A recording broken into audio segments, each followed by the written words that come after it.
back and rewatching the old Kazan streetcar, anything like that? No, but to to have a new take on it, a different take even than I might have had, or I've wanted to do this for a very, very long time. So really, also to let go of preconceptions that I had of how I might do it. So it's got to be an exhausting role. Well, the more I'm looking at it, the more I'm working on it now, I'm like, what am I thinking? Like, this is insane. Well, another monologue. There's another, I'm talking for a page and a half. I just talked for a page and a half. You're not talking no, for I'm a not, page and a half. No, like it's what you're talking about is delivering, yeah. No, I did forget those bits, but anyway, it's set in stone. I wouldn't know, I'm excited, I'm very excited. Yeah, absolutely, it's an incredible character to sink your teeth in. Yeah. Yeah. Well, we have a few fans that want to join via webcam. They just want to ask you some questions about Hannibal and Crisis. Okay. And they're humongous fans. We want to bring in Ryan. Ryan, how you doing? Well, I'm actually going to see these people. Yeah, there he is. Oh. Hi. Hi, Gillian. Hi, how you doing? This is Ryan from We Love Gillian. I'm in Halifax, Nova Scotia, and I love you on Hannibal as Bedelia, and I just wanted to know if you had any particular favorite time while making that show or favorite scene. Well, I've recently just shot a couple of more scenes for the show, and I think people who are fans of the show will be very excited to see them eventually. And they were pretty cool to do, just based on how they fit into the story. I think just because of the impact that they will have. But I've also had an opportunity to work with Lawrence and to work with Hugh this year, which is different from last year, and that has been really great as well. I think that's a wonderful team there. Working with actors like that, like Lawrence Fishburne, how do you work with them? Because there's so much that they've done that you've seen that you're used to. How do you sort of let go of all those preconceived ideas that you may have and sort of just bring something new to the table? Well, the recent experience of working up there was quite different, because I was flying in from Chicago, I was heading back to London, I was slotting in a few hours between flights, and we were having to do some very technical things in order to make it work that way. And so there's literally no time for thinking about any of that stuff. It's just jumping into the scene at hand and showing up and hitting your mark and delivering what you prepared, really. Yeah, absolutely. And, people forget that a lot too. That a lot of times acting is just doing the work. It is a lot of times, especially today with TV and how fast it goes, and the fact that you generally only get 1 or 2 takes for things, and then you have to speed on to the next thing. Is it different now than it was when you first started and you did all of the seasons of the X-Files? Well, not really, just because in that respect we were doing 22 episodes, and it was mostly just David and I and how it was starting, so we were on camera all the time talking like geniuses, and so there was just, it was kind of the same. But there are other shows where I think that you get a bit more, there's more space, and even The Fall, you take 10, 11 days to shoot 1 episode as opposed to 8, wow. And there's a lot more space in the scenes, and it's different. Well, let's bring in one more fan. This is Rolly Olson, who has a question about your character on Crisis and The Fall. Hello.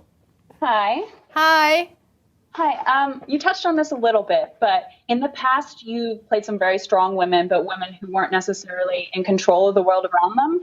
And in Crisis and The Fall, Meg Fitch and Stella Gibson are very powerful women who definitely have a lot more influence on those around them.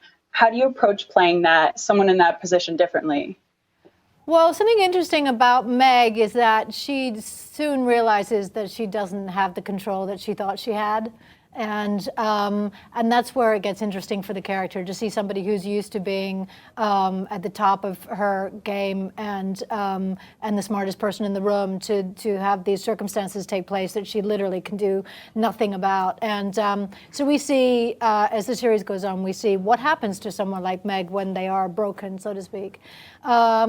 With Stella, she's made some choices along the way that may come back to haunt her a little bit, but it's she has a different reaction to things, a much more internal reaction. But she's not as big a character anyway. She's not as outward, as brazen a character. She's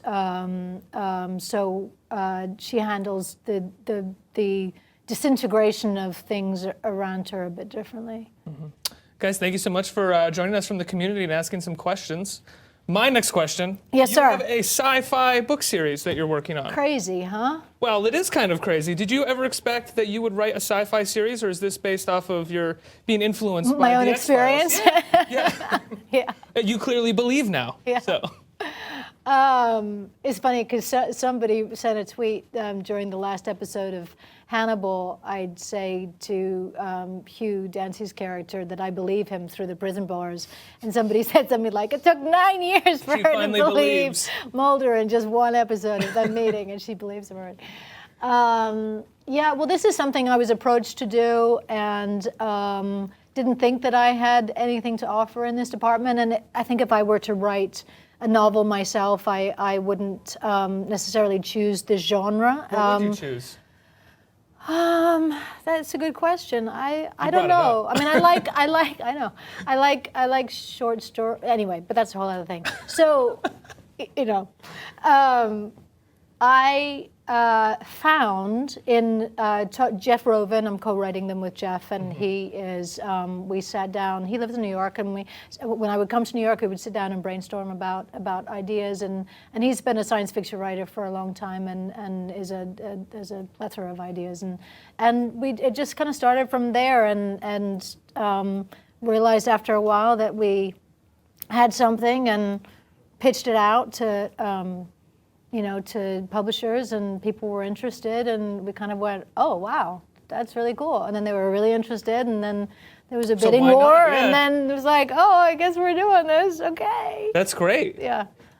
So last year, it was the 20th anniversary of the X-Files, right? Correct. You and David Duchovny came together at Comic-Con. Yes, and also And- the New York Comic Con and San Diego Comic Con. Right, and you did a Reddit panel as well. Yes. During the time that you guys were coming together for the 20th anniversary, rumors were all over the place that the two of you were in a romance. Yes, correct. That's right. Were any of those rumors true?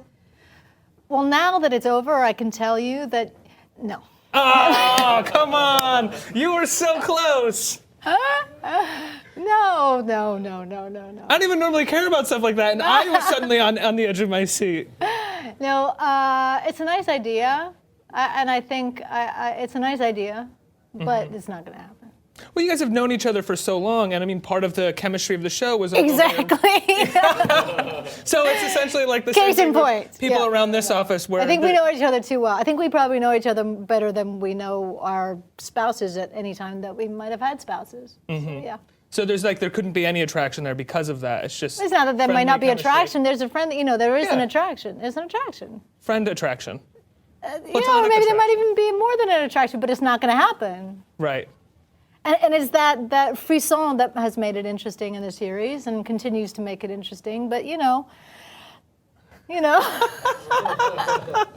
anyway, Gillian, thank you so much for sitting down with me. this is the most uncomfortable couch I've ever sat on. Can I just say that? Have I made it any more comfortable or even less comfortable? Well, look at how I'm sitting. I'm like, I this know. is like crazy. But Surprisingly, anyway, I found a way to look like a lazy piece of crap on this couch, just leaning back. it's not working. No. You don't look comfortable. No, I'm I just not. have no. No I one's have to say, comfortable on this couch. No one's Guys, we need to comfortable. get a Yes. new couch. Okay. Maybe Right now, we have to get a new couch. Jillian wants a new couch. New couch before I come back and sit and talk to you again. Oh, New well, couch. what if we sat at the table over there? Oh my God. Even worse. Even worse. Even worse. We Comfy could- couch. We could.